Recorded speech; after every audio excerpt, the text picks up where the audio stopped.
इस दुनिया में शांति तो सब चाहते हैं, लेकिन शांत रहना कोई नहीं चाहता। सब दूसरे को सलाह देते हैं, यार उसने तेरे साथ बुरा किया, कोई बात नहीं, माफ कर दे। लेकिन जब खुद की बारी आती है तो कहते हैं, कैसे छोड़ दूं, मैं क्यों पीछे हटूं, उसने मेरे साथ ऐसा किया, उसने मुझे गाली कैसे दी, गलती उसकी है, माफी तो उसे ही मांगनी पड़ेगी। और तो कुछ लोग मिसालें भी देने लगते हैं, हमने लड़ना कृष्ण से सीखा है, अगर कोई तुम्हें परेशान करे तो जवाब देना चाहिए। इस तरह ये लोग किसी ना किसी महापुरुष का नाम लेकर खुद को सही साबित करने लगते हैं। और कभी कभी बात इतनी बढ़ जाती है कि मारपीट की नौबत आ जाती है।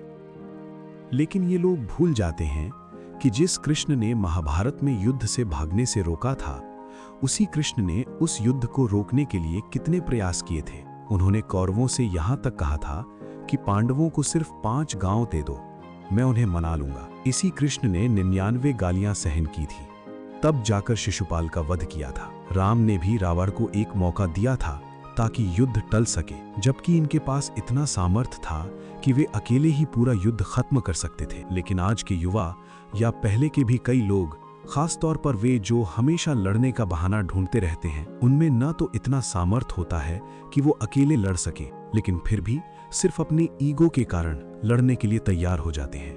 और ये लड़ते भी ऐसे लोगों से हैं जो उनसे कमजोर होते हैं। तो ऐसे लोगों से मैं बस इतना कहना चाहता हूं, अगर लड़ना ही है तो लड़ो, लेकिन हमेशा 2 बातें याद रखना। पहली, लड़ाई का कारण तुम मत बनो, और दूसरी, जब तक लड़ाई सच में जरूरी ना हो तब तक किसी को चोट मत पहुंचाओ। पूरी कोशिश करो कि झगड़े को रोका जा सके, क्योंकि हम कोई धर्म युद्ध नहीं लड़ रहे कि हमारे न लड़ने से दुनिया का संतुलन बिगड़ जाएगा। हाँ, अगर सच में कोई तुम्हें कष्ट दे रहा है, बार बार नुकसान पहुंचा रहा है, तो उसे रोकना जरूरी है। लेकिन सच ये है कि ऐसी स्थिति बहुत ही रेयर होती है। अगर लोग लड़ाई झगड़े छोड़कर अपने आप को बेहतर बनाने में ध्यान देने लग जाएं, तो जिंदगी कहीं ज्यादा बेहतर हो सकती है। क्योंकि जब आप सच में ताकतवर होते हैं तो लोग आपसे उलझना अपने आप बंद कर देते हैं। सामने वाला खुद समझ जाता है कि ये जब तक शांत है तब तक ही मेरी भलाई है। अब एक छोटी सी घटना बताता हूँ जो अक्सर होती रहती है। मैं एक बार ट्रेन के जनरल डिब्बे में सफर कर रहा था। भीड़ इतनी ज्यादा थी कि हमें टॉयलेट के पास खड़े रहने की ही जगह मिली। हर 5 मिनट में कोई ना कोई वहां से आ जा रहा था। इसी दौरान एक व्यक्ति से मेरे एक दोस्त का पैर हल्का सा कुचल गया। मेरे दोस्त ने बस इतना कहा, भाई थोड़ा देख कर चलिए। अब यहाँ एक सिंपल सॉरी इस बात को खत्म कर सकता था, लेकिन उस व्यक्ति ने माफी मांगने के बजाय उल्टा खराब लहजे में जवाब दिया, सामने खड़े हो तो पैर तो कुचलेगा ही।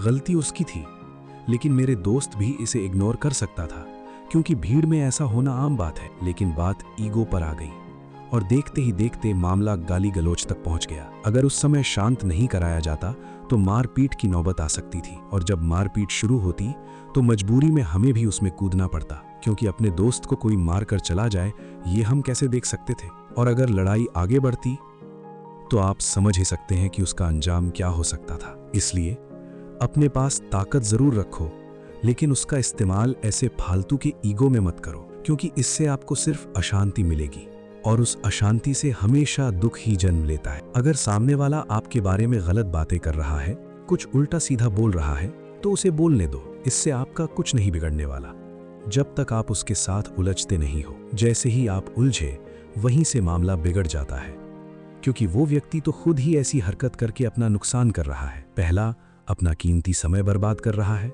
दूसरा, अपनी शांति और आनंद खो रहा है, और तीसरा, ऐसे लोगों को कोई गंभीरता से नहीं लेता। उनकी बातों को अक्सर लोग इग्नोर कर देते हैं। इसलिए याद रखो, हर बात का जवाब देना जरूरी नहीं होता, हर लड़ाई लड़ना जरूरी नहीं होता।